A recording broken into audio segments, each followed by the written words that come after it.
Anaerobic training.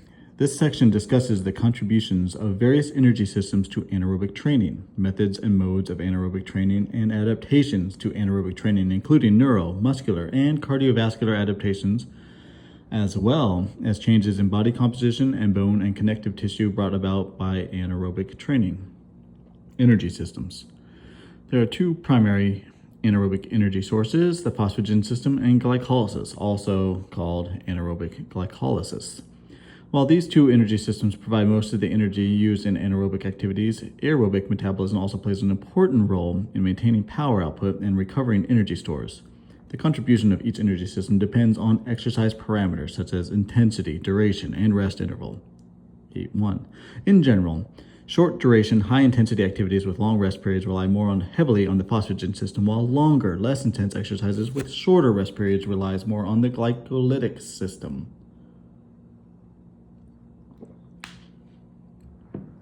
Phosphagen system.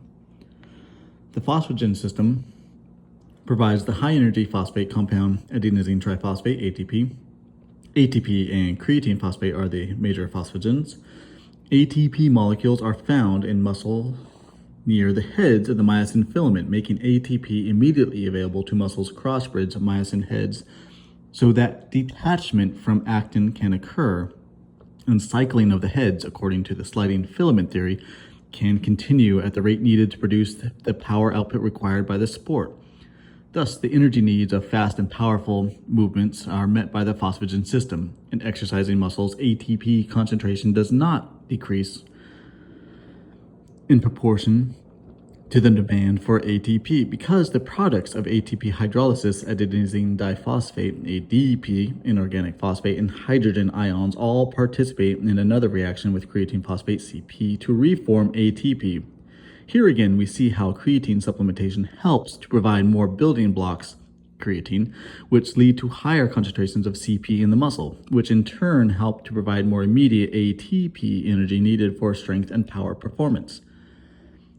Immediate energy availability is vital for sports of very short duration, such as the shot put, high jump, sprints, or for burst-like sports, such as football, basketball, and volleyball.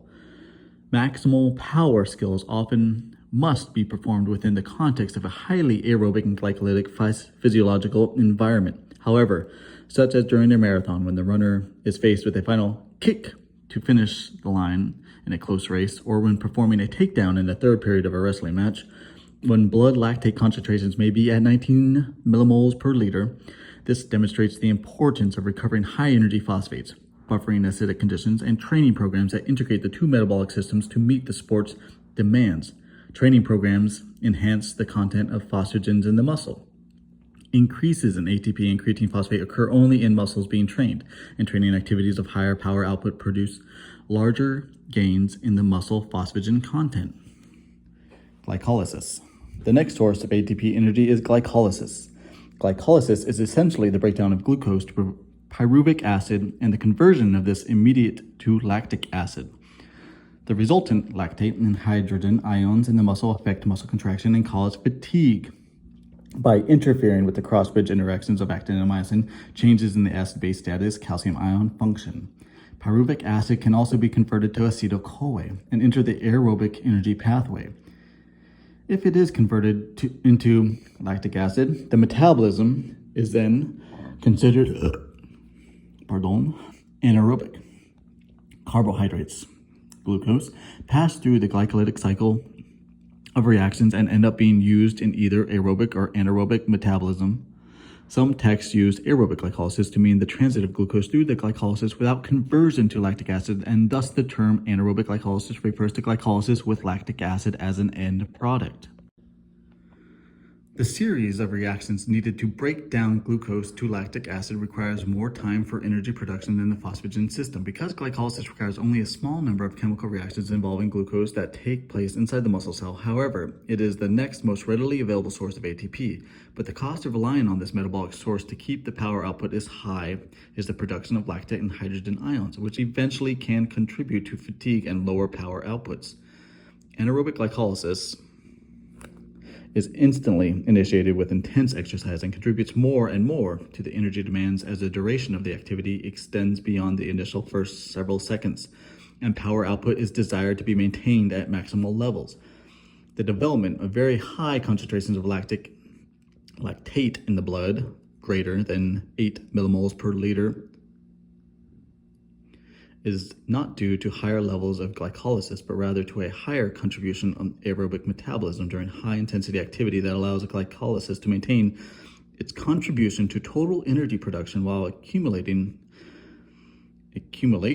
of byproduct continues. Trained athletes can better buffer lactic acid and hydrogen ions and thus tolerate higher concentrations in the blood and muscle than unrestrained or less specific conditioned athletes.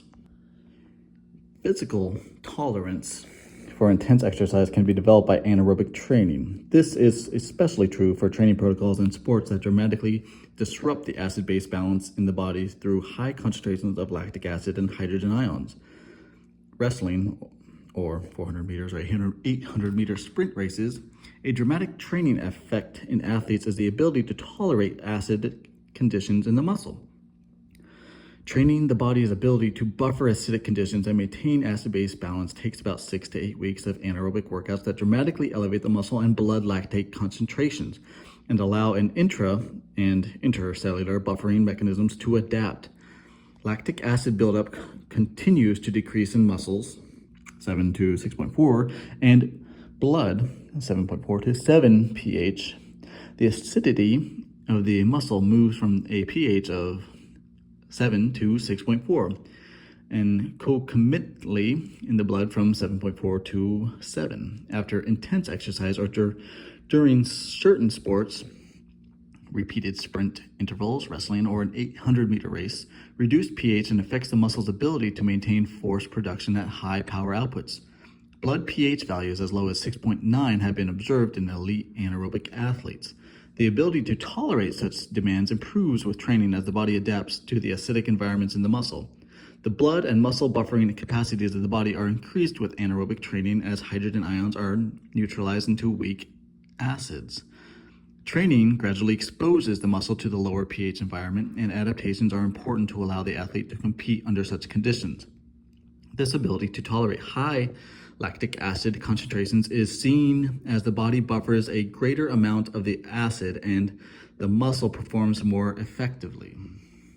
Additionally, the symptoms of nausea, dizziness, vomiting, and extreme fatigue that occur during the performance of glycolytic type sports or conditioning activities can be reduced with training. Some coaches believe that if an athlete vomits or gets sick after a workout, it represents a good workout.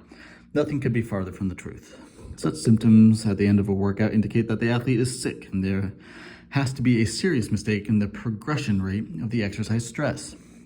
Reduced force production and the inability to concentrate on sport skills do not represent a good workout, and thus the puke index is not a valid method of measuring the quality of a workout because the workout progression that produces such symptoms has been inappropriately designed. The oxidative system. After 20 to 30 seconds of intense activity, the aerobic contribution of energy production increases dramatically to help maintain the power output. Aerobic metabolism can continue as much as 40 to 45% of the required energy during so-called anaerobic events to help maintain power output. Thus, sports such as wrestling or an 800-meter have a dramatic aerobic contribution despite the extreme high concentrations of lactic acid found in the muscle and reflected in the blood. In fact, such sports as wrestling and middle distance sprints can raise blood lactate concentrations to 19 to 22 millimoles per liter. Even advanced bodybuilding protocols have been shown to increase blood lactate concentrations to over 22 millimoles per liter. In a study by Kramer et al., powerlifters not accustomed to short rest, heavy weight training protocols could not lift the same weight as bodybuilders during the workout, despite being much stronger.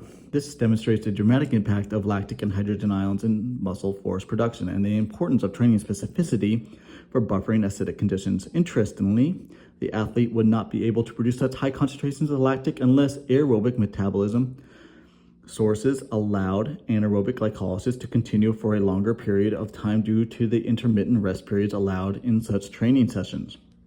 Table 8.1 provides an estimation of the primary contributions from the different energy sources for various sports. The table can be used as a guide for exercise prescription when trying to match a training program to the type of metabolism used in the sport. Methods and modes of anaerobic training.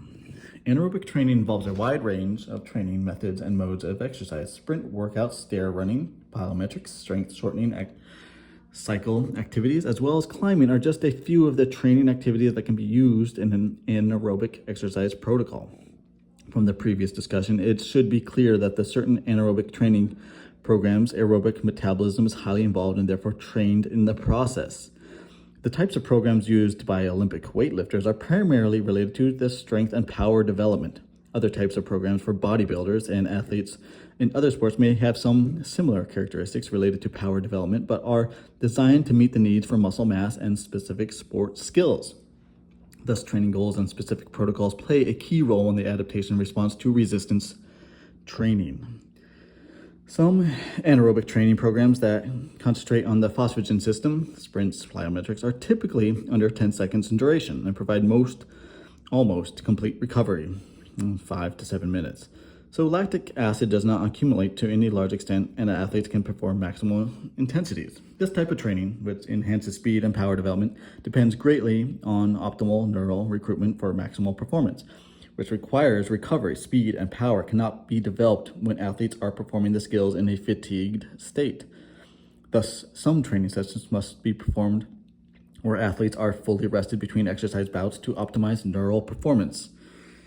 Speed improvement drills.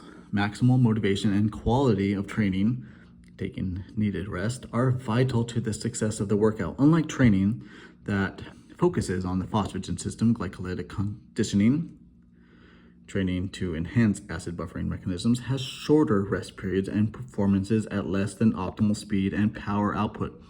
Integrating the two metabolic demands is also a vital training need because athletes must be able to perform under fatiguing conditions in competition. Nevertheless, each metabolic component needs to be trained individually for optimal results, and then both need to be combined in a sport-related training.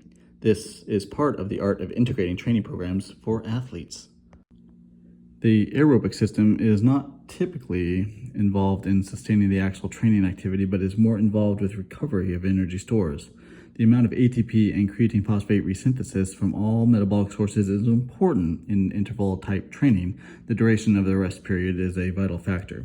If long rest periods are used, a work-to-rest ratio of 1 to 12, lactic acid concentrations are low, increases in stroke volume are minimal, and improvements in aerobic power and the body's ability to buffer acid are not seen. Conversely, if short rest periods are used, the opposite adaptations occur potentially at the expense of optimal speed improvements. Thus, the anaerobic training is continuum from movements that take a fraction of the second to more metabolically demanding training activities such as the sprint interval with short rest periods. Many different training programs can enhance the ability of the body to perform at very high force or power output for a very short period of time to improve the body's ability to perform repeated bouts of maximal activity. Resistance training is an anaerobic form of exercise. Despite some contentions that it can directly improve aerobic metabolism when performed alone, this has not been shown to be true except for individuals with low level of fitness at the start of a program. In one study by Kramer, resistance training performed by itself was shown to not alter VO2 max despite a shorter rest bodybuilding type component in the program. Excuse me. When a resistance training program is used in combination with aerobic endurance training, however, enhancements of aerobic metabolism have still been observed. This appears to be accomplished by enhancing the mechanical efficiency of muscle force capabilities at VO2 max. Circuit programs that produce changes in aerobic metabolism typically involve untrained individuals as subjects and use aerobic activities during the rest periods. While it may be possible to configure resistance exercise with light enough intensities to mimic aerobic power output, e.g. 90-minute leg press at 31 RM, Other modalities must be better for achieving the aerobic improvements desired, cycling or stair climbing. The reader is referred to several extensive reviews of the physiological effects of resistance training for further details. Table 8.2 gives a summary of the changes reported, along with those that occur in aerobic endurance training. Several items in the table are discussed in detail in the following section.